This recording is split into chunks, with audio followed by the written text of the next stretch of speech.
Hey everyone. Hopefully everyone's May is going well so far. If you're here, go ahead and drop in the comments where you're watching from, and let's add how long have you been selling on Amazon, or are you just interested in it, or yeah, what year did you start? So you can drop it in the comments if you are watching this live. Well, we'll just give it a couple minutes. So where you're watching from and how long you've been selling on Amazon or online selling, like if you sell on eBay or any of that stuff. And we'll just chat and see where everyone's from. I have a couple of things. I just got back yesterday from the meetup in Michigan, so I have like a tiny little teaser video that I put together for that. I also have a shop update, and then I'm going to be answering all of the questions that you guys have today, as well as kicking off the June challenge or announcing it. It'll start June 1st, and I'll get into all that. Hey, Becky. Hey, Samantha. From Ottawa, Canada, started in May 2021. And let's see, Andrea from Indiana started in July last year. Was there something showing on my, I was like, are those raised beds? I see. Peter says, I have like I did a video of the shop and then it might have played while I was figuring out how to use this. I have it like set for later. I just saw Samantha, met her for the first time in person, and then Becky, we just said goodbye yesterday from the meetup, which was really fun. Zulu from Kansas City just opened a Amazon seller account and in the process of taking my online course. Awesome. Rochelle, Indianapolis, Indiana, October. Lisa, hi, Lisa. Peter's from New Jersey. We got Sonia from NYC. I'm excited. I'm going to New York next month for a vacation. Sandy from South Louisiana started at the very end of last year.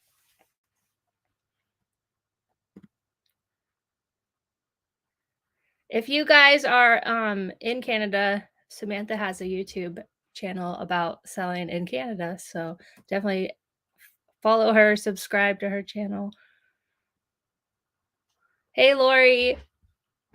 Lori is mid-November 2022, North Louisiana.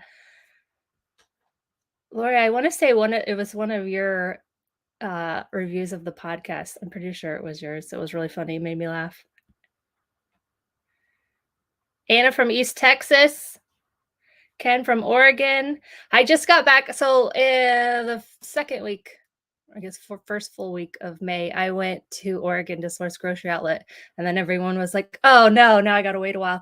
I only hit up one, or a couple specific areas of Oregon, but I didn't buy everything because I didn't clear the shelf of everything because there was a lot of it and I get nervous and worried about going too deep on stuff like that. So I definitely left stuff behind. So don't worry about that.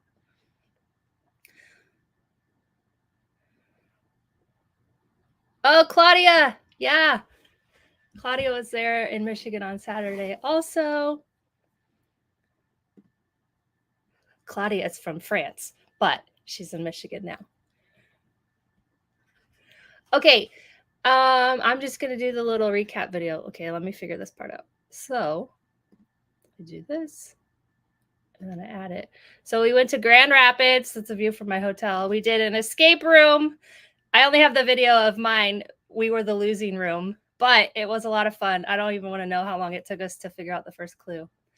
So then we went over to this whole little bar area that they reserved for us, and we just rearranged tables and chatted, and it was a lot of fun, and I'm really excited.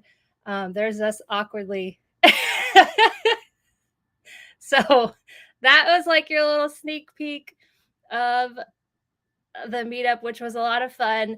The next one I'm going to do most likely is going to be in California. If you want to come, I will definitely let you know the date. I'm not sure that it's going to be this year though, because we're already getting like into the heart of Q4. Like it's coming up fast, and my planning don't think it's going to allow, but it'll probably be early next year. Either way though, the June challenge is basically an online meetup all month long. So I will kick that off in a little bit.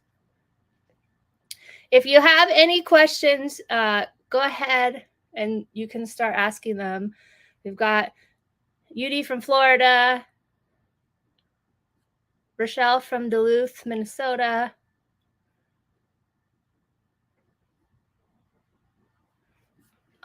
Also, another thing that's been going up in the groups is the backpack compliances. So I'm sure everyone knows about the toy compliance documents that started 2 Q4s ago, like right before a big, it's just like Amazon, right before a big selling time, like Q4 with toys, they decided to start rolling out toy compliance documents requests. And basically there's really no way to get it unless you can get it from the brand or a distributor, which technically, I mean, it's a safe manufacturing process. So you can like fight and ask for them and see if you can figure out a way to get to the brand to ask for it. But it's pretty hard as retail arbitrage sellers to get them. So that it's kind of like certain brands. So I know Sonic does them, Plushmallows, Squishmallows do them. And so basically I don't send in, and I don't recommend people sending in Squishmallows FBA because they get hit with compliance documents like before they even get to Amazon, and they get pulled. So if you list them FBA, if they happen to get pulled, then FBM, if you list them FBM, if they happen to get pulled, then you can just go ahead and relist them or return them to the store. So that's another brand I know does it. Pokemon does off and on. I just kind of stopped selling Pokemon though. I'm kind of over it. I'm still risking Sonic. Anyways, backpacks have started to get hit with them. So everything from JanSport to just like regular old character backpacks. So of course, right before back to school, Amazon's rolling that out. So that's going to be fun. So I guess I would recommend FBMing backpacks at this point. They should be pretty easy. Actually, you could just put them in a poly mailer. Those big, they look like poly bags, only they are opaque. They're not see-through. So I've sent them before in years past. They can usually go first class because they don't weigh more than a pound. So something to look out for while you are getting ready for the back to school stuff. If you're going to order from a distributor or someone like that, then obviously you can get the documents ahead of time. But I would just keep that in the back of your mind. Like pretty much everyone's backpacks are getting taken down very quickly. It's not even like with the toys where you get like a month you can sell it. They're coming down real fast. So definitely something to watch for. Okay, I'm going to go through questions. Millennial Money Mom. How often do you click the request payment button? I don't actually ever click it. I used to do it every Monday, so once a week. But now I just let it go every 2 weeks. I know some people do it every day. So it's up to you, really. One thing to note is that so my payment date is May 29th, which is I think next Monday. So it's still on the Monday from when I used to do it every Monday. But if I clicked it now, it's going to push that next like big chunk of availability from 2 weeks out from when I clicked it. So if I click it now, it's going to be 2 weeks from today that the next one would come. So it just kind of messes with your what's available. The other thing is that one complaint I get a lot from new sellers is you are not going to have, like, it seems like Amazon is holding all your money and you have a lot of money in reserves. How it works is once the item is delivered to your customer, so the item that you sold that got delivered to the customer, that alone, if your stuff is an FC transfer or not yet ready to ship, but it's sold, which is awesome. So that alone could take, a week or two to finally ship out to the customer. So then you have 7 days after it was delivered. So if your customer gets something today, 7 days from today is when your money is going to move into the available balance. So there is a little bit of a delay overall, which is why I just leave it to every weeks. The do it whenever you want. It's really easy now. Amazon tells you started. there was no, like, it wasn't on the app. You had to go on the desktop, and it didn't tell you how much it was going to be. It was like a crapshoot. You like pushed it and you didn't know how much was actually going to come to you. So it's nice now that they've fixed that stuff. Also, I don't know if hopefully everyone's is out now, but I don't know if you can hear my cat. He's mad. He wants to go outside. The FBM shipping credit is now gone from the app. So you can go into the app and actually see how much money you're going to make when you buy something FBM, because that shipping credit is now gone. Finally, Amazon, after years, is finally getting rid of stuff that makes no sense. What app am I using in store? I always use the seller app, just the free one that comes with your subscription. There's other apps out there. There's Seller App. There's Scoutify, Scoutify.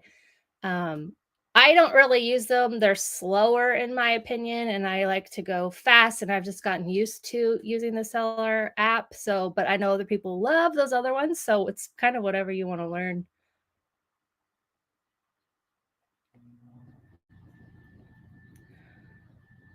Let's see, Zulu.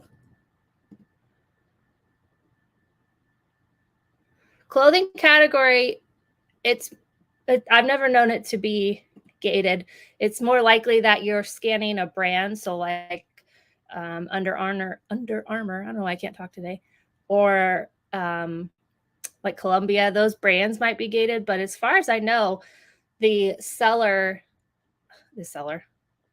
I looked, someone gave me $10, which is just crazy to me. So that caught my eye over there. And so I was like, wait, okay, sorry. Anyways, the clothing category is not gated. It should not be gated. I think groceries gated again, from what I've been hearing.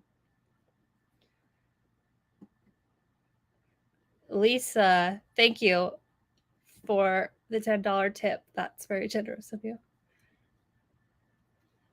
Yeah, Becky does it daily. About the payouts. So she's the one that I knew does it daily. What happens if it took me a while? So my first year I got shut down sometime in my first year because I didn't know you had to acknowledge IP complaints. I just was like, okay, I won't sell it anymore. And I moved on, and then I got another one, and then I got shut down. What happens is they hold all your money. And so if you've ever had that, it's kind of like freaked out, like especially when your money gets real like adding up there, and you're like, if something happens, I don't want them to have all my money. So that is one thing about doing the payout every day.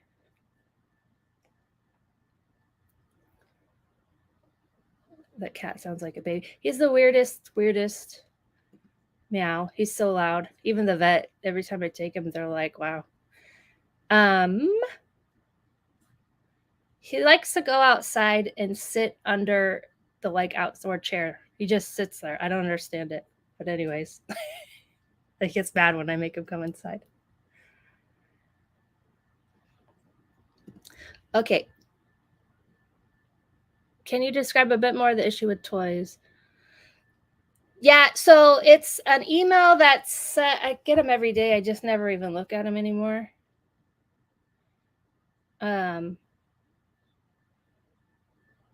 It says like Amazon action required, important information about your products or listings, and then it has like, it's like, I don't know if you can see, but it has so it removed one of my ASINs. It doesn't tell you what it is. I can tell by my SKU. I got it at Target and it's been removed. I literally just ignore them. But if you go into your account, in your account health, they have like that box that has where the IPs are, but then down at the bottom right, it has the compliance. If you click on that, you'll see all the SKUs that might be an issue, that might have, that they've asked for it. Basically, from what I understand, which may or may not be right, there was a toy in another country that injured a child. And so because of that, Amazon is covering themselves by making sure every seller, not all toys, so it's not like it's a small percentage of toys, but it is annoying if it's a listing that you have.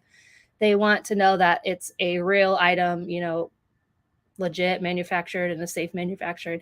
So it's just a document I've gotten a couple of, I got some for Squishmallows from the distributor I used to get Ungated, and it like just says, I don't even know what it says, but it's a bunch of legalese that is people who in the manufacturing world understand that it's safe.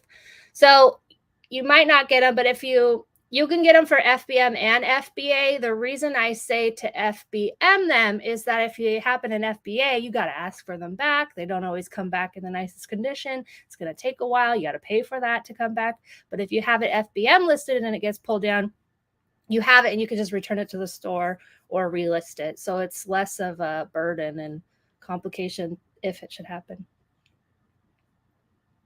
Samantha said the shipping credit in the app is still there in Canada.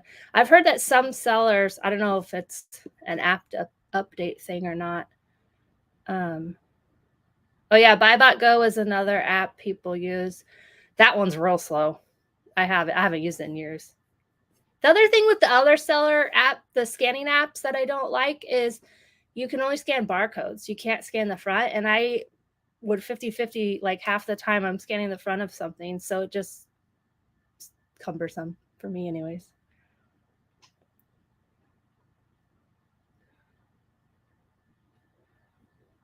Lisa has a very long question.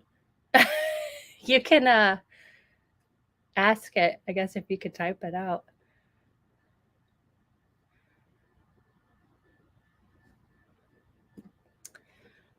What's the easiest way to keep track of the lowest price you can price an item when you're pricing it? I make my SKUs. So that one that I was just talking about that I know was from Target, it's because I used the way I format my SKUs. So I do 3 or however many letters. So TGT is my Target. That's how I know I got it from Target. Then $9.99. That's how I know how much I paid for it. Then I do BE. You could do B. You could do whatever. You can make up your own, but this is how mine is. Then BE, break even, and then whatever that break even price is. So that would be the lowest I want to go, right? I want to at least break even. And that break even price means you're going to make back, you're going to pay Amazon their fees, make back your money, and basically, make a couple pennies at the end of the day, but you're not losing any money. And so it just helps you to know how low you want to go. If you want to like add to it, you can totally, I know some people add the date they bought it. You could even do break even or like bare break even, but really this is the lowest I want to go. You can format your SKUs however you want. The customer never sees your SKU unless you use it for FBM and you print a packing label. I do not send packing labels, packing slips with my orders. I never have. I never knew how to do it. I never had it like set on the printing. And I think technically you maybe are supposed to, but I just never have, and I've never had an issue. And if you know me, I just do things how I do them and how it works until there's an issue, and then I switch and pivot and adjust to the issue. So far it's not been an issue, but just make sure if you do use packing slips for any FBM SKUs that you make that you're listing FBM, you don't want to like make it blatantly obvious. I got this at Target on May 19th and I paid this much, So just make sure your SKU makes sense to you, but not to someone who might notice it on the packing slip.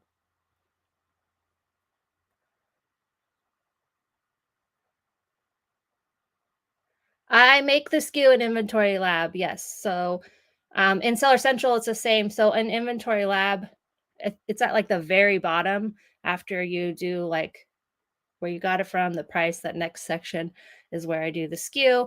And then in Seller Central, it's been forever since I've done it there, but it's the same. I do it when I make it for FBM in store, since I don't do the packing list, I usually just go because I can't know my break even. If you use one of the other apps like Scoutify, you can see a break even price. A BuyBot Go or Seller Amp also does it. But for me in store, I just go, I got it at Walmart for $11. And I go like dash and like 3, like I got 3 of them or something.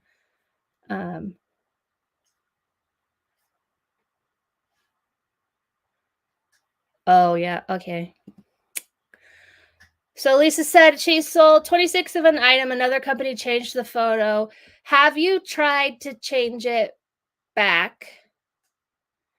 So in your inventory, you click on the photo of the item and it goes to that whole page of where like your offer is for it. If you go to the image, you can upload the image back to it. It will not save. It will not work that way. But after you've added that, you can open a ticket with Amazon and tell them, like, the best of your like knowledge, say, hey, this photo changed by another seller on Monday. It wasn't supposed, it was, as you can see, the history, blah, blah, blah. Like, kind of make your case to them and say, I've uploaded the right thing. And even if you have another website, like here it is on Walmart or Target.com, so you can see it's the right one. And then they may change it for you, or they may not. Sometimes they don't, and they be like, oh, you need, or you have to be the brand and blah, blah, blah. And at that case, you might have to ask for it back and list it another time. There was some, like, sometimes sellers, like, who have a lot of them, they'll, like, once they sell out, they'll change the photo. I don't know why. They're done selling it. I don't know why a lot of sellers do what they do. So it's happened a couple times. I have a holiday item I sell every year, and the photo changed at the end of the holiday, and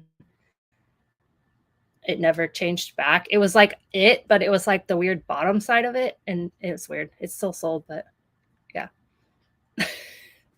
So try and upload the photo yourself, and then after you've done that, you make a ticket and say, like, hey, I did it and it didn't work. Can you please help me?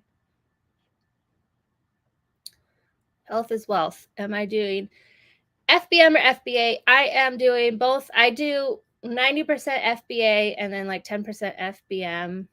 My sales, since I've been sourced, I went to Grocery Outlet, my sales have picked up this month with all that good stuff I found.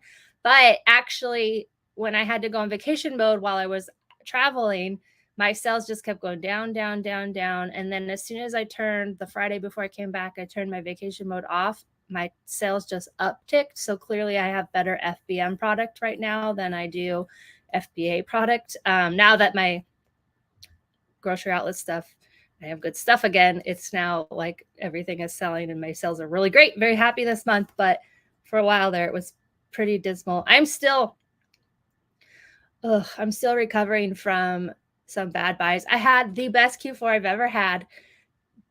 January was good, but then after that, February, March, April, I still have stuff. I've never had inventory this old. I have a lot of stuff that I went a little crazy with on Black Friday sales, and basically I'm like losing money outlet dealing things and cutting all the, I don't want to cuss, but that stuff out of my inventory. And so my ROI, my margin, everything took a hit in April, but I'm finally bouncing back in May now that I have better good stuff. So I'm not really worried about it because you can make so much money. You don't sell the rest of the year and you only sell from like August till the end of the year or September till the end of the year. You can make a ton of money. So I'm not worried about it. I'm still making money. It's not just as much money as I would like to make. Definitely don't like losing money.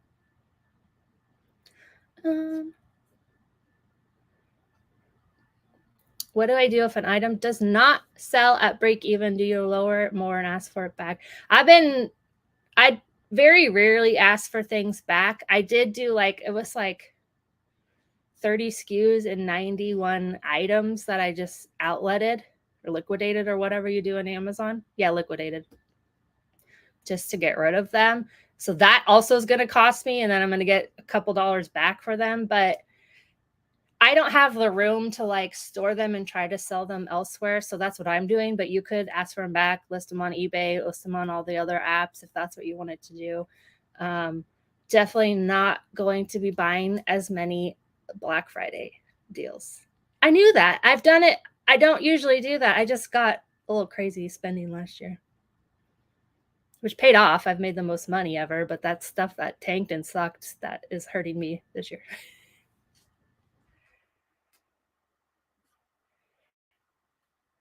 Lisa said she's talked to them. I really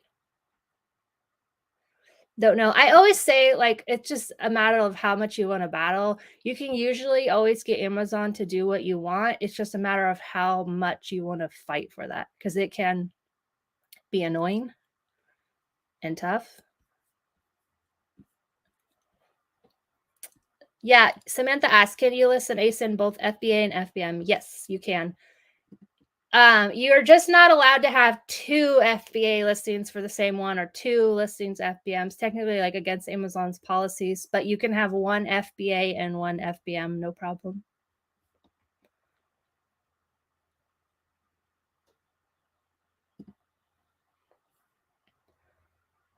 Claudia said, I've submitted tickets to add pictures on a listings, took myself. Yeah, it's very weird. So that's I've had it at work too, and I've also had them not do it, and I just gave up on the fight. So that's why it's almost like maybe start a new ticket with them. That can also help the same way with like ungating. If you keep getting a no, just like open a new ticket, and that sometimes works.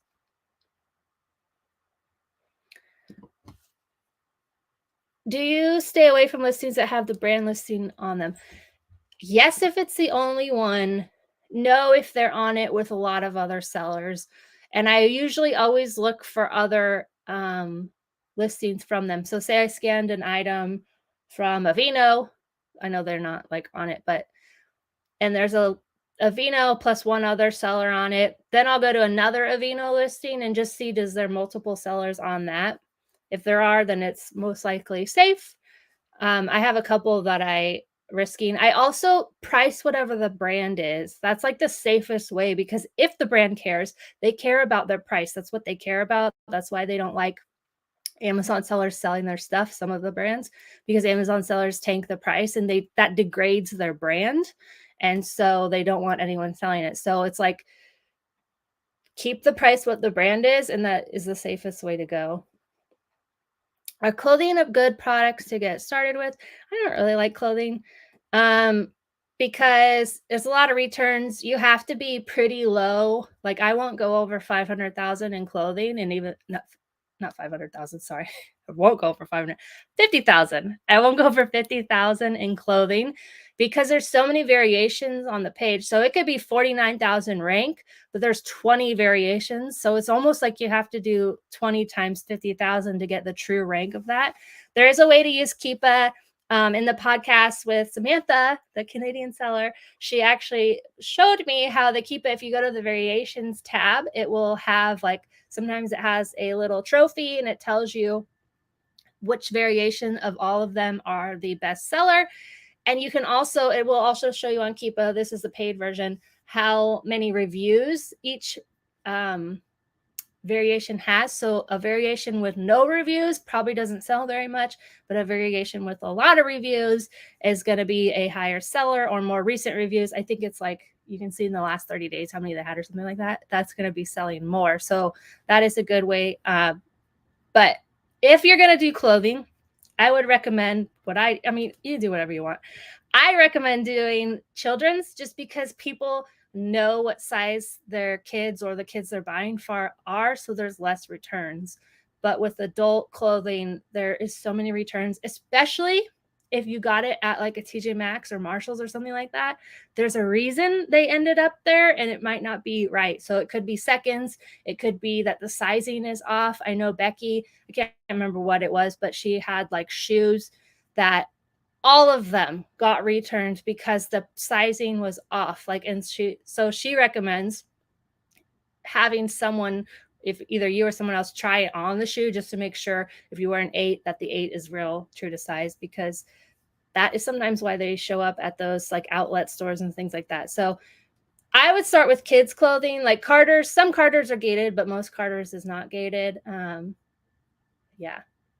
I don't know. People like books. I don't like books. So there's something for everyone. How come I do not know why the sales rank disappears. It's very weird. But if you see like just drastic drop off, it's still selling at what it was sales rank wise. Like I had that happen with some toys and they still sold.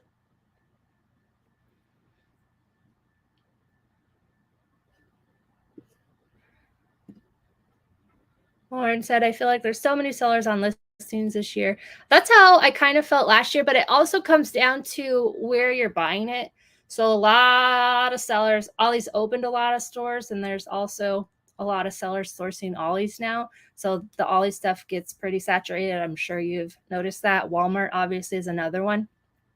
But smaller stores, or even at stores like Ollie's or Walmart, if the item is not as available, like they only got like 2 or 3 of an item and it's hard to find, then it doesn't really matter how many sellers or anything like that. It's still going to sell and the price should hold tight. But yeah, from what I've noticed, and you guys can tell me, like, it's Walmart, Ollie's, sometimes Dollar Trees. It's kind of the stores that people on YouTube like to show a lot and new sellers like to go to that are tanking faster, in my experience. Health is wealth. No worries. You can ask whatever you want. Do you check the buy boss statistics? I do, only if I am mainly for Amazon to see if they share the buy box. Other than that, between other non-Amazon sellers, they're going to rotate the buy box. It's very rare that, and it's usually like one seller who has like hundreds of thousands of reviews because they're like a huge seller, that they won't share the buy box. It might even be a seller that Amazon works with, and so they're going to have it, but it's pretty rare. So I only look at it if I want to know if Amazon shares the buy box.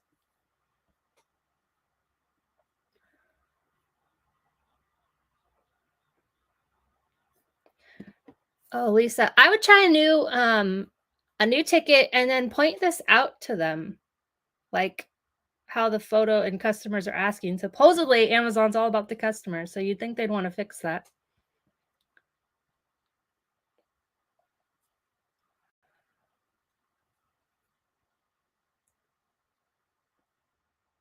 Oh, Connor. Hi, Connor.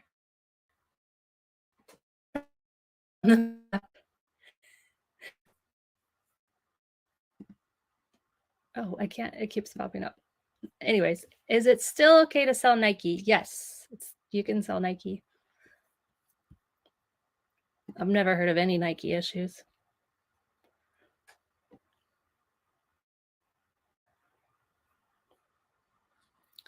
High profitable business. Okay. I think I have one more question. If I list an item FBA because I only had one item, then I got more of the other thing, how can I switch that? In your manage inventory, you can, there's like when you click it and then like you select the little checks and at the top you can convert to FBA or convert to FBM, vice versa. However, I would just make a new listing because you're probably going to want to do a different SKU. Your break even is going to be different. So I used to convert, but then I ended up needing to make the listing again if I listed it the old way again. So now I just make a new listing instead of converting, especially since I use Inventory Lab, because when I'm sending a shipment is usually when I want to convert it. And at that point, it takes like forever for Inventory Lab to sync and get the new one. So I end up making a new one anyways. But you can convert it or you can just make a new one. What do I do with beauty products that do not have an expiration date? So I don't ever put an expiration date on the actual product. I did not make the product. I don't know the laws around what the expiration date needs to be. I don't know what the expiration date is. So I'm not going to put it on there. When Amazon is asking you for it, when you send in a shipment, I just make up a date a year in the future. In fact, I've been making up the same date. It's like, I think it's like 12/24/24 or something. I just copy and paste because now the new send to Amazon, when I used Inventory Lab before, and I think you guys all know I pay Amazon so that I don't have to do box contents. But with the old way, I didn't have to do the expiration date either. And now with the new send to Amazon that they forced us to do, I still pay them and I still have to put the expiration dates, which makes paying them a little bit more annoying. And I know there's a way to do it with Inventory Lab box contents. I know all this. I still haven't done it. But yeah, so I just make up a date in the future, and that date is the same for every single product in the box. Never had any issues.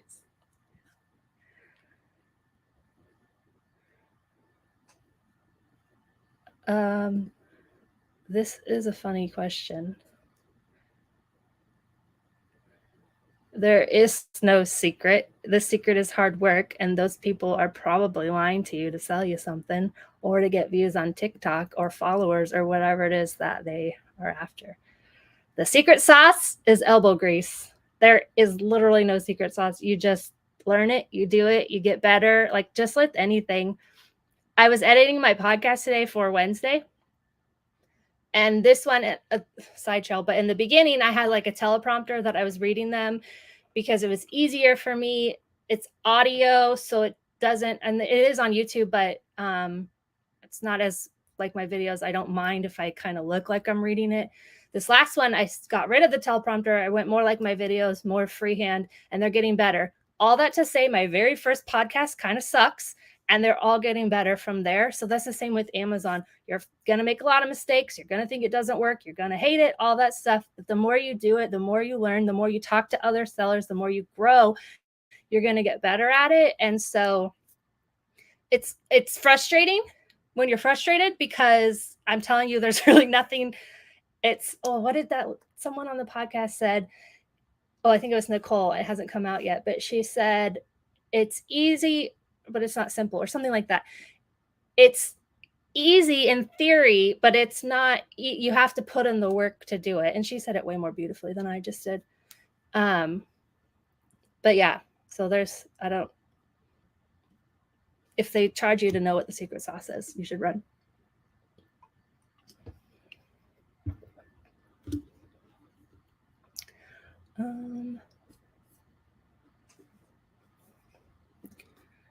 I do not have a prep center. I do all the prep myself.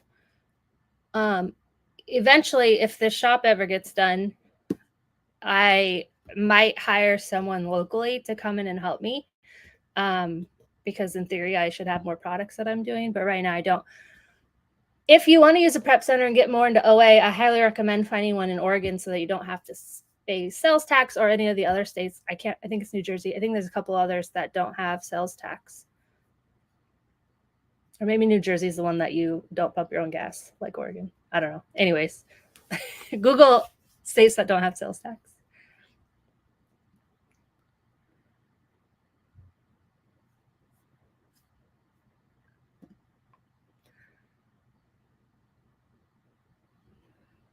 Yeah, there is a website. I don't know what it is. You'd have to Google. Someone in one of my groups posted it. That tells you what those lot numbers mean. But again, Amazon's not going to do that, so they're not going to know. Most beauty products, they expire once you open them, and you'll see the little symbol. It's like a face lotion with the cap off, and it says like 12 or 18, and that means it's good 18 months after you open it, or 6 months, or whatever that number is. I don't see the need to find out what the lot number is and see if it's expired, because if it was literally expired, like sunscreen, it would have that expiration date on it. Okay.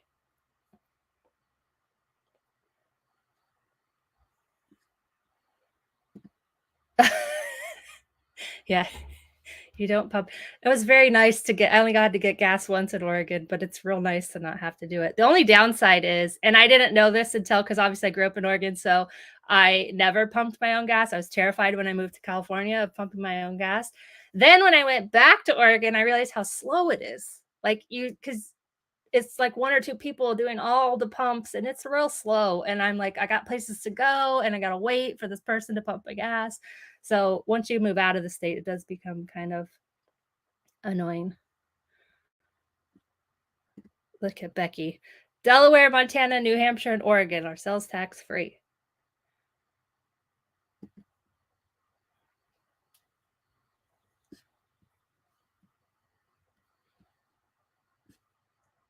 Oh, thank you, Anna. It's simple, but it's not easy. It's like, I know there's simple and easy in it.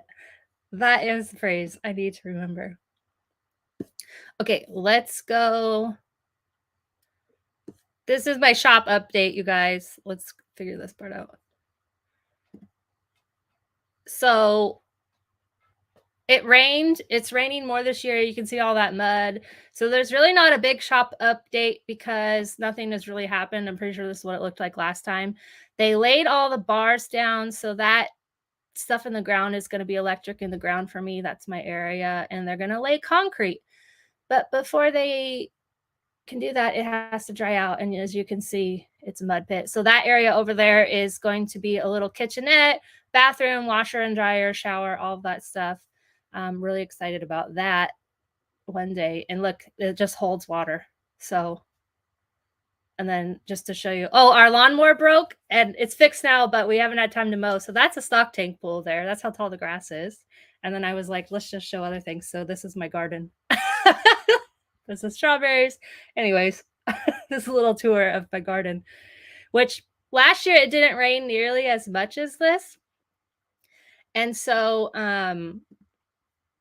this when I was gone in Oregon for a week, literally it rained almost every day, and everything just exploded, and it took like months last year for that to happen. So it's kind of fun this year that things are already growing. I have little tomatoes already. I'm pretty sure the lettuce and the spinach is already ready for me. So that's fun. That's what I do in the mornings. And on the weekends, I put a podcast in. Usually it's Dateline. It's like Dateline in the garden, and I'm weeding and all that kind of stuff. But yeah, anyways, that's a shop update. There's not really an update. I have no idea. That I started to walk into there to I was gonna walk through it, but it's mud. I almost fell. And this time last year is when I fell and broke my leg. So yeah, I don't know when that's gonna dry out, if ever. I don't know anything about concrete, but I guess it has to be dry. So maybe by Christmas I will have a shop done.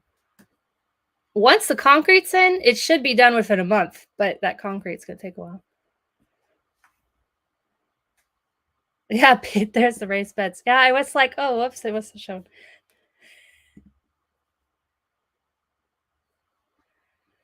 I only have my 2 cats right now. I do want to get goats, chickens.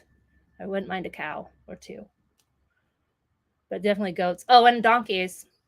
I don't know if you guys, I mean, you probably already know this, but I didn't know that donkeys protect. That's why there's one donkey. All this time traveling around the country, I've seen random donkeys in fields with horses and cows. Just thought the people wanted a donkey. Apparently, donkeys will kill coyotes. They're super aggressive and territorial. And so you want a donkey to protect your herd. And so that's great because I've already wanted a donkey, and now it has a reason besides me just wanting it. Okay, I'm gonna go over the June challenge because I'm just gonna keep rambling if I don't. So the June challenge, I will drop the link now, but I'll also drop it because I think this chat goes away after the live and then it becomes another chat. So it's yoursellingguide.com/June. Sign up. It's free. You can't type and talk. Hold on.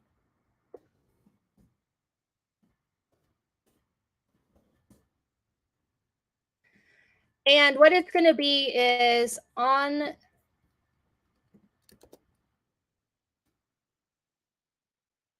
there's the link, but I will post it again in the video when it's done. A free community, free Facebook group. So for the month of June, 30 days, basically a business accountability challenge. So it is whatever you want it to be, whether you want to get started with FBM and you're too scared, or FBA, vice versa. If you want to start online arbitrage, if you just want to set a goal that you've been meaning to do and you just don't do it. So mine, I'm going to be placing an order for a bunch of backpacks and stuff. I need to do that this week. And then I'm going to be creating a bunch of bundle listings. So mine is going to be bundling. It could be, getting your accounts in order, starting QuickBooks, learning Inventory Lab, finding replens, getting ungated, literally whatever your goal is. Maybe your goal is just you want to join a community and this can be it. So every Monday in June, there'll be 4 Zooms. So it'll be Monday evenings. We'll have Zoom chats where we are just going to check in. I'll be talking on the Zooms, but also everyone else. That's there's going to be, if I can't do a room because it stops at 50 people on Facebook. So we're going to do it on Zoom so that you can, I think I can also make it Zoom where you can watch them if you can't make it. But basically the first week we will say this is what my goals are. And then we'll just kind of check it out. And I'll give you steps to help you hit your goals and aim for it. And basically it's joining a community, talking to other sellers. There's going to be people in there who know what it is that you want to do. So we're all going to ask questions and get that feedback and just really, June is the slowest month of the year historically for retail. So it's a great time. I've been saying this for a while. It's a great time to learn something and do that thing that you keep putting off. So I figure we can all do it together. So you can sign up on that link. I will send the email out when the doors open for the Facebook group. It will close probably before the first hangout, which is June 6th or something, whatever that Monday is. So it'll close after a while. So there won't be any new people. It'll just be all of us hanging out in there. So you can sign up for that anytime. That link it tells you more about it, because again, I'm rambling. I'm probably blanking on everything that I wrote in there. But yeah, I'm excited for it because I have a lot of things that I've been putting off. And so I'm really setting aside June to like get those bundles listed. You guys, I bought stuff from Walmart that I was like, oh, that would make a great bundle. I've had them. I can't even return them. I've had them sitting up there so long. So I am going to make the bundles. I've even taken the photos for the bundles. I just haven't literally made the bundles, which take maybe 20 to 30 minutes at most. And that's being like slow, I think. Like it doesn't take that long to make a bundle, and yet I've still been putting it off. So that's what the June challenge is. It's literally whatever you want to be. If you want to have that accountability partner, you can find a partner in the group, or you can just have the whole group as a whole to be that accountability partner for you. So I'm excited. Wherever you're at in the world, welcome to join. If you have any questions on that, let me know. I think I did it. I'm looking at my notes. I think I said everything. You'd think I'd remember because I just wrote that whole page about it today.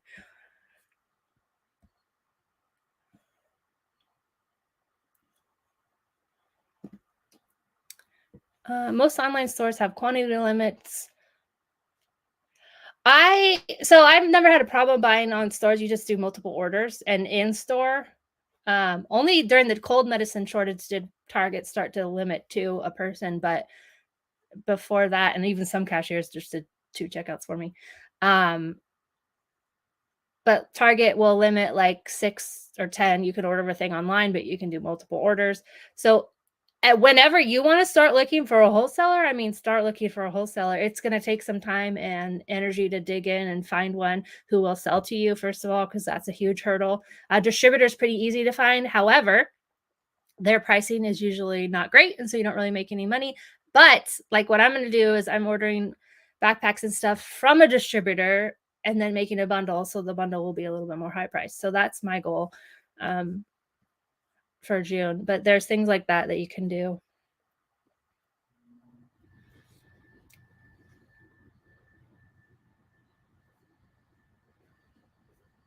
If you don't have Facebook yet, I know, sorry, but you're more than welcome to create one. Yeah, I know. I only use my own groups for Facebook. That's why if you ever send me a friend request, it's probably declined, because I don't do anything on Facebook. Sorry, except for my groups.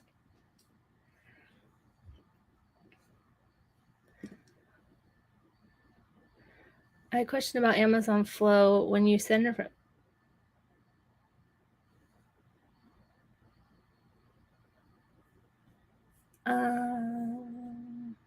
I think, can you retype that? Does the Bode sort transmit? Is that, I feel like that's a typo, or I just don't know what you mean. Sorry. Yeah, I'm filming a bundle video next week, I think it is. So it'll be out in June, like a literally step-by-step how to do it.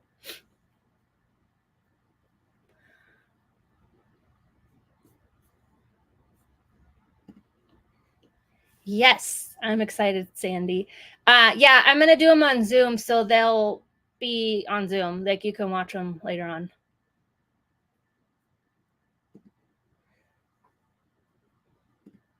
At what point did you feel comfortable buying big quantities? Never.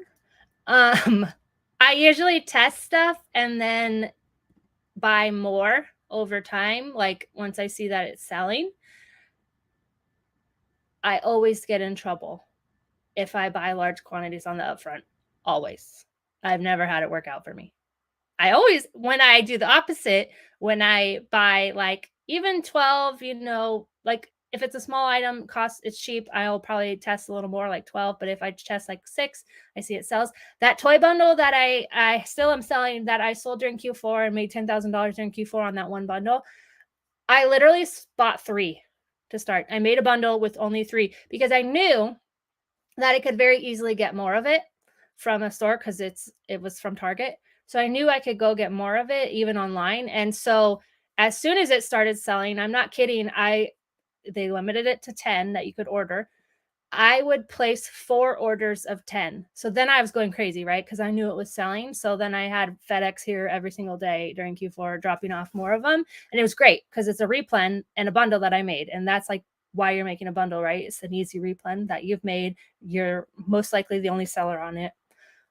All the reason my goal is to make bundles.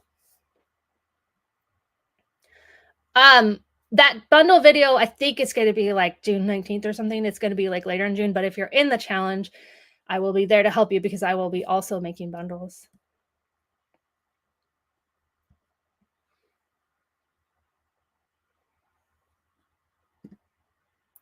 Oh, interesting. Clear backpacks.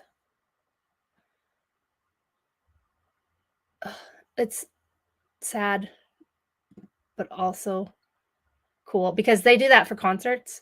Um, so I don't know if anyone's dabbling private label, but that's a good private label. Clear mesh backpack.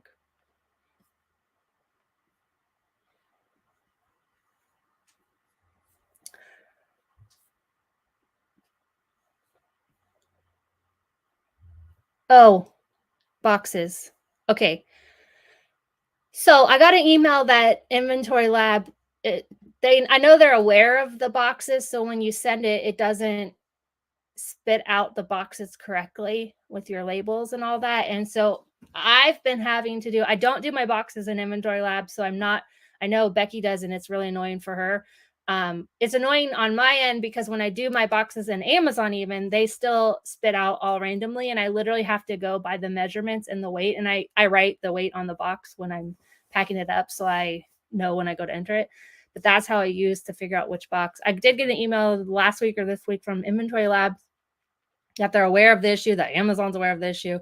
I I very briefly read it and it didn't seem like it had a resolve still.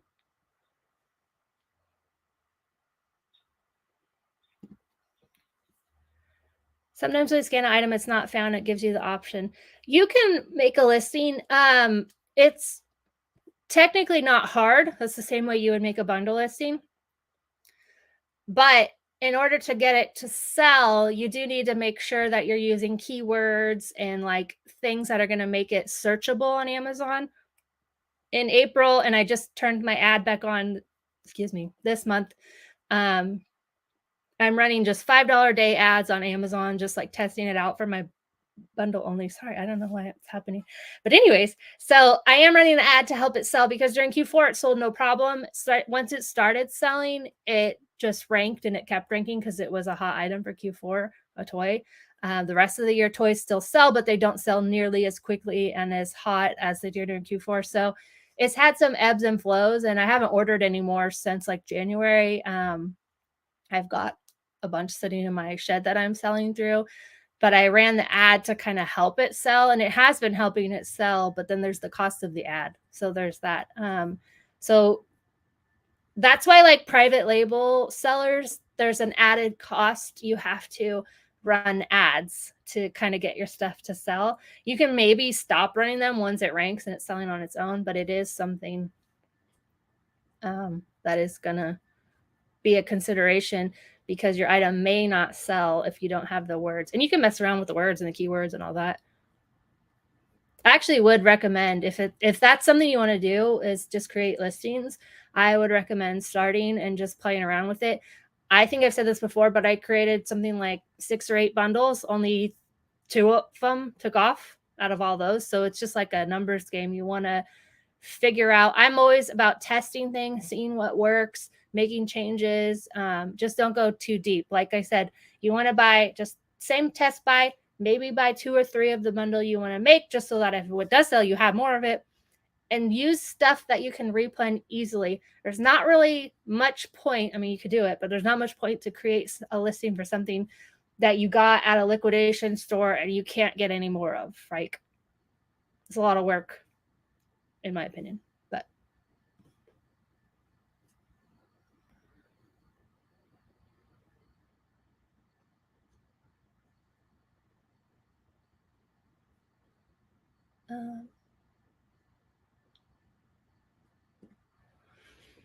Darlene, Amazon fees and shipping costs eating up my profits now.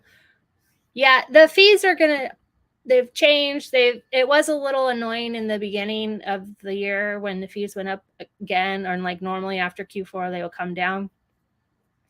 They're always going to be there though. So you have to, if you're going to sell on Amazon, you have to like pivot and switch or look for higher price stuff. Maybe you want to make your own bundles, whatever it is, like you just kind of got to adjust to it. There is plenty of stuff out there that still makes money. You'll pay less fees on FBM, but you do need to consider the shipping. So like heavier things, I still don't really do a lot of. I will do larger items. And if you can do a larger item and find the tightest fitting box for it, you're going to pay a little bit less. So like my bundle, if I put it in a U-line box, it costs like $15. But if I put it in a little bit of a smaller box that it came in and I just reuse that box, then it's only costing $7 to ship. So that box really does come into effect. It doesn't weigh a lot. It weighs like 3 pounds or something, but it's the dimensions of it. That's that dimensional weight that can start to get you. I have been FBIing more than I used to just because of that fees. Also, it's really fun when you're chasing stuff. And I feel like those chases are FBM because like I was selling a heck of a lot of hauls earlier this year. And so I could go get more of them really easily. And so it's that chase that you just like feels like you're printing money basically. And so I like that part of FBM, but I wouldn't get too caught up in the fees. I mean, it's annoying, it's frustrating, but they're always going to be there if you're going to sell on Amazon. So it's like you just got to make the decision and pivot in some form or fashion, whether that's scanning for higher priced items or just deciding to create your own bundle. I'm sure you guys have seen this. Like you can sell a shampoo and a conditioner separately, or you could sell them together for like 5 times the price. It's very weird. People buy it. So there's ways to like pivot your business.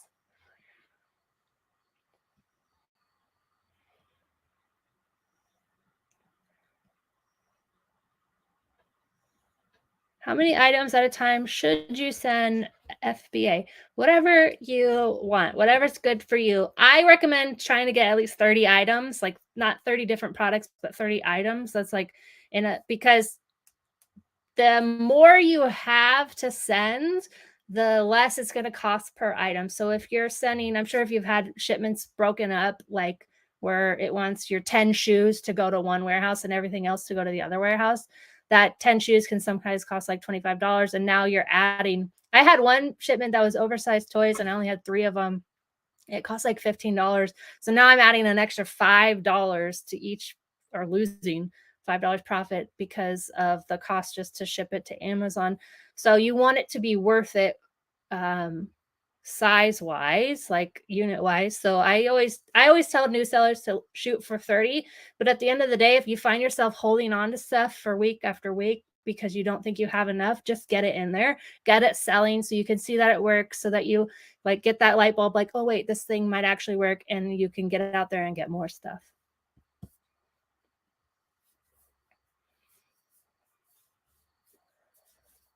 I don't have any VAs. I use tactical arbitrage.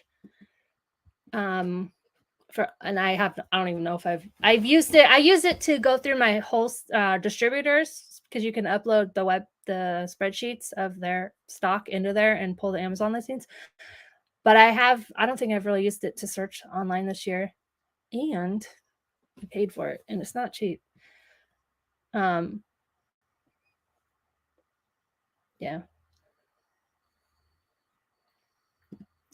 So in your Amazon seller app, you can add how much you want to say. So I think for my FBM, I have it at $7 a pound, which I should probably increase to like 8 or 9. And then for FBA, I think I have it at 50 cents a pound, but it varies. So if I send, you can send in a box and it just goes like, so mine always go to Dallas, but now they're going to Memphis.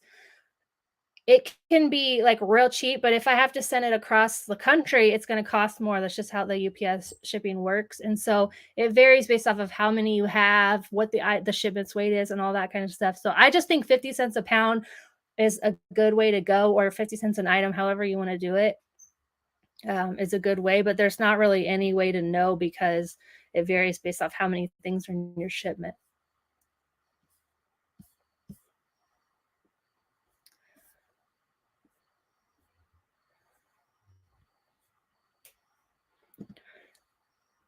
Did you have a 9 to 5? I quit my job, before I ever started. I wish I had a job when I started. I had no job when I started. Um, I just didn't know about it, so that was why. If I had known about it, I would have started it. But yes, it's very possible to make a living. I traveled in an RV, paid all my bills. There was a point in time when my roommate was unemployed, so I was paying his half of the bills too, all from Amazon. Like, this was before I made money on YouTube or had any courses or anything that I sold. For 3 years, I was making all of my income straight from Amazon and traveling. And yes, it's not like I'm flying, there's not hotels and stuff, but it is not necessarily cheap. It's like $30 a night on the very, very cheap end for an RV spot. There's different ways to RV. A lot of people RV around and never pay for a campsite. So there's all different ways. That's another thing. But anyways, I like hookups. I like having hot water and a shower and all of that. So um we were doing RV parks. We did do some boondocking, which is where you would stay for free, but we also did way more of that. So it's all that to say, diesel, all that travel around. Didn't necessarily live. I think I lived probably the same as I did in LA when I lived in LA. So it's very possible to do it. It's you can make as much money on Amazon as you want to make. Like, you as much time as you give it, the more time you give it, the more you can make. Maybe you don't have the time, and that's totally fine. It's just whatever you want to make of it. And that's one of the beautiful things about selling on Amazon. As soon as that freaking warehouse is up, I have only plans to grow my Amazon business and make more money selling on Amazon. So the sky is really the limit. There's all different models, but you can, yes, do it. You might take a while. It depends how much money you have to put into it. It depends how much time you have to put it into it, but all of it is possible. There's a lot of sellers um, who quit their jobs, which is because they've made it work. And then there's actually a lot of sellers who do it. Their spouse thinks they're crazy, and then later on their spouse gets on board, and then they both do it together and they make money that way. So that's one of the great things about selling on Amazon. Yeah, Walmart parking lots are free. We only did that one night. A lot of them are not allowing overnight parking anymore.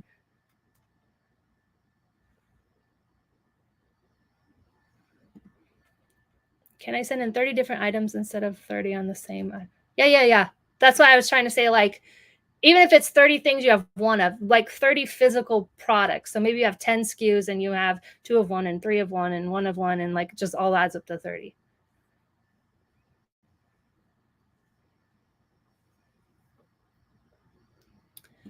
I actually had it's like I have an older video where I talk about this, but it was so when I lived in LA, I had an apartment that was like $1,300 a month, I think. It's like $1,800 a month now. I look every once in a while. Um, I did not have a car payment because I had paid it off, and I had to pay, electric and all that kind of stuff.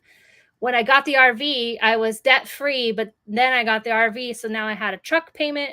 We got a new truck. I had an RV payment. So it was pretty much like apples to apples. I think RV parks every month were like $500 to $600. And I've got like, I don't even remember what the truck is. It's since paid off, but I think it was like $700 or $800 payment. Um, the RV was $500 a month. So everything, I feel like it was pretty much the same. And that was coming from living in LA. Like I said, if you're going to RV, I highly recommend it. But there's way cheaper ways to do it. It's like you could go real cheap or you can go fancy RV parks. It's just kind of how you want to live. The same thing, like where you want to live now. Like you can live in a cheap city or you can live in New York. Like it's kind of up to you how you want to live and where you want to live. But I don't mean that to say like, oh, I was just making a little bit. I literally replaced my old income, my LA desk job with my Amazon within 6 months.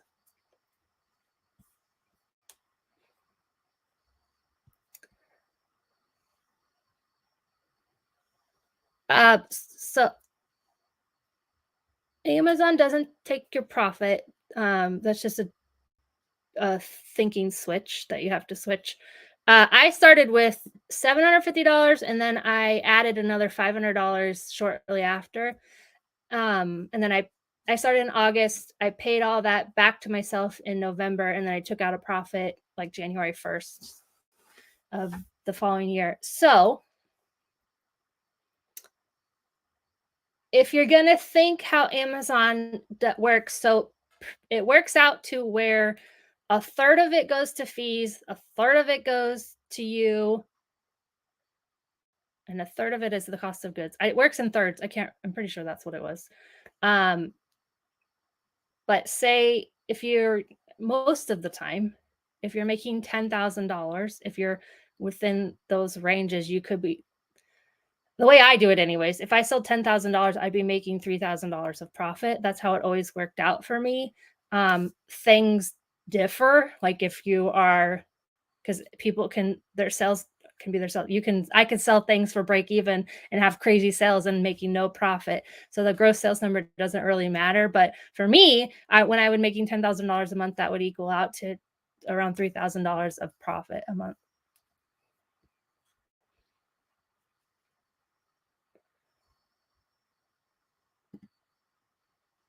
I have a lot of questions. Okay. So I was going sourcing every week. The only thing that's changed from then to now is I go sourcing every other week now.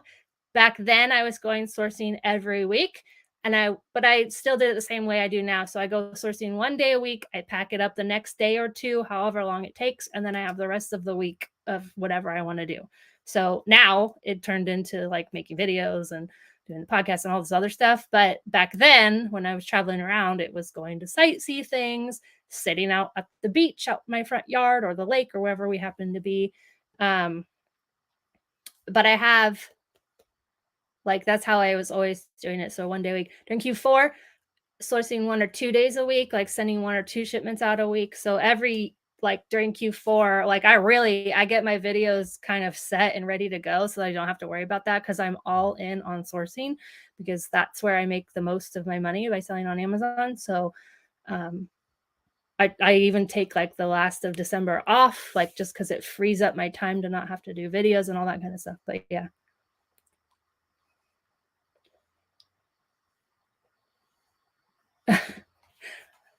Mark said the June challenge is a great idea. So many things, so little time. Yeah, that's kind of maybe I'm just doing it for myself. I need some accountability.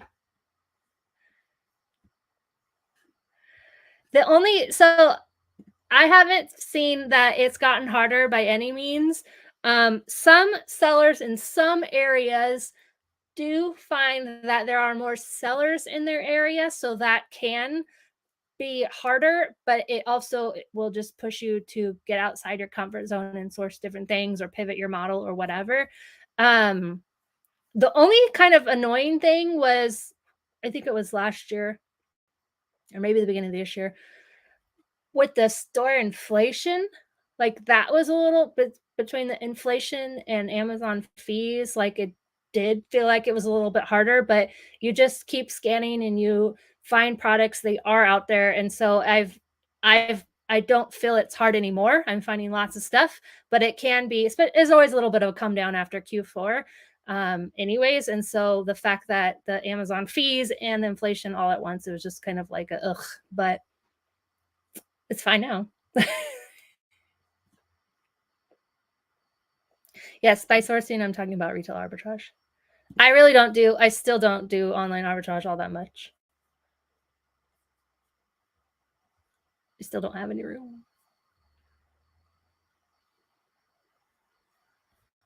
Okay, any last minute questions? I think I've gotten all of them.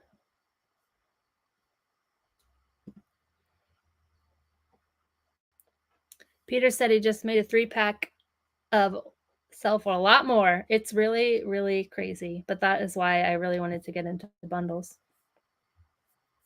My favorite stores for R8 are grocery outlet. I honestly would love if I can get back to grocery outlet once a month, but I don't really know if I can afford to fly out there once a month, but that's like I got so much stuff that is selling already. I think it made it to Amazon finally, but already selling. And I'm like, ugh, I knew I left some there and I just want to go get more. And I can't because I don't live on the West Coast or Pennsylvania. So if you have a grocery outlet, I mean, I'm flying to it. So if you're not driving to it, I highly recommend. Other than that, I really like Marshalls and TJ Maxx. I still like Ollie's. It's a little bit of a pain because prices don't hold there anymore. So if we can all agree to keep our prices high and not tank, and let's just make that money and make our lives easier, we're all going to win the buy box. It's all going to work out. We're all going to make money. But yeah, that's the only thing. There's times that I really like Walmart, but I'm kind of in a rut with Walmart at the moment.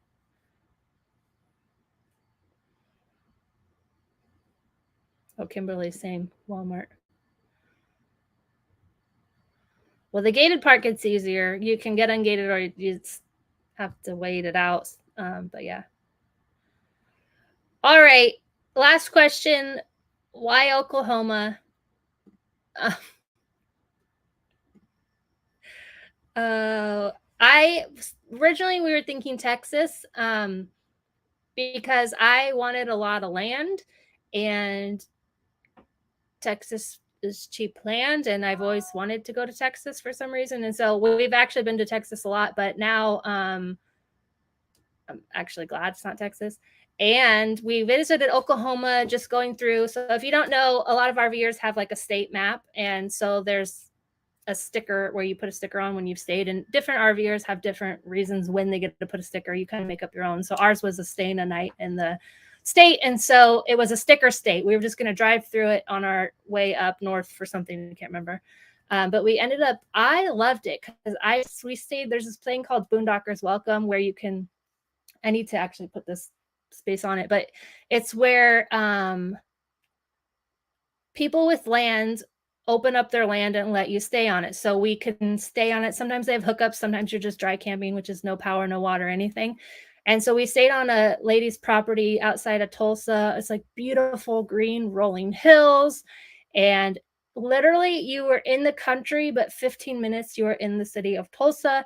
And I love cities. And I also love the country. And so it just seemed like the perfect fit. And so I was like, oh, what about Oklahoma? And so then we started looking at Oklahoma. It's equally as cheap pricing and all of that for land. The only thing I wish we hadn't done was buy bare land because next time I buy land, there's going to be a house or something on it because having no power was miserable for months. But we have power now, so everything's good. But yeah, that was why I chose Oklahoma. I don't mind driving. My closest Walmart is 20 minutes away, and that's all there is a Walmart to get to. Like Target or like a nicer grocery store than a Walmart is 30 to 40 minutes away. I always say my UPS store is 40 minutes. Also like a CVS, Walgreens, Staples, 40 minutes. So I don't mind that. But I know some people don't like to live that far away. I grew up in Oregon in a small town where we had to drive just as far to get to things. So I'm just kind of used to it. But yeah, I like it here. No one else wants to come here. It's pretty funny. I don't really care. It's nice. But yeah. All right. Thank you guys for hanging out and all of the questions. I will be back next week with another video. Oh, it's actually about Ollie's and price taking. So you're going to see last couple months ago, I can't remember when, I went shopping, sourcing. I took photos of everything that I bought, and I'm going to recap what it looks like today, what the prices tanked to or what they held to. So stay tuned for that. That'll be coming out actually on Sunday. So yeah. All right. Thank you. Have a great night.